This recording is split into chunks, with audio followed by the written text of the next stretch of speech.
Casey Waldron of Pony Stampede here with SMU quarterback Matt Davis. Last week you got your first college start. Can you talk a little bit about that experience? What were you happy with and what still needs to be improved upon? I was excited. You know, it was a pretty good game. I felt like we went out there and we did some good things. We didn't win, so we didn't do everything we needed to do.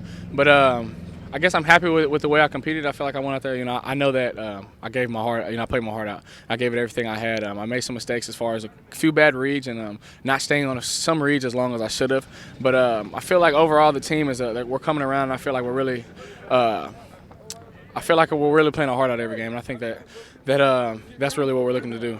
Did you get any words of advice from former teammate Johnny Manziel? Oh, no, I didn't talk to him last week. I'm pretty sure he'll be texting me here soon. A few of my old teammates from A&M texting me, though. Very cool. During the opening drive, you had that beautiful connection with Derek Thompson. It seems like you two are really developing a nice chemistry there. Can you talk a little bit about that and what strengths you see in the wide receiver core?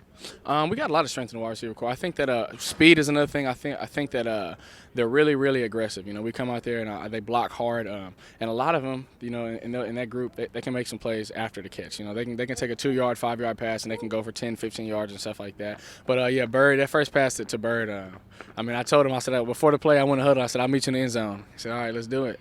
And I threw it to him. He made a play, and it was just kind of, first thing I did, I was like, man, thank God, and it was it. And I feel like that connection. He's if you ask me, he's probably one of the fastest receivers in the nation. I don't think many people can line up in front of him and just run with him. And so I think we try to use that to our advantage.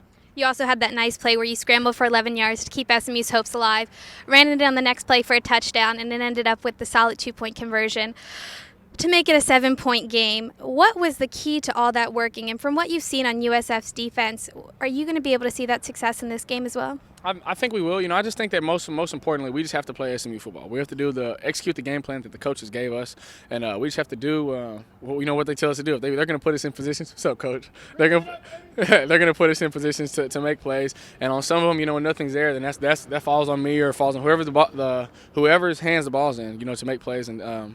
Just be a playmaker, and that's it.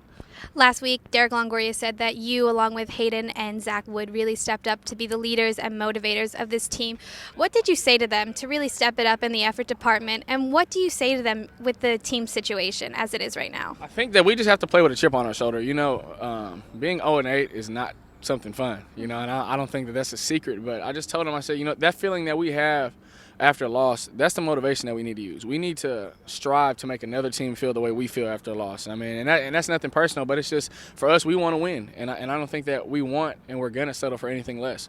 And so right now, I feel like it's definitely tough, but I feel like we have a lot of motivation. Going into these last 4 games and especially going into the offseason, we have a lot of motivation and a lot of people to prove wrong.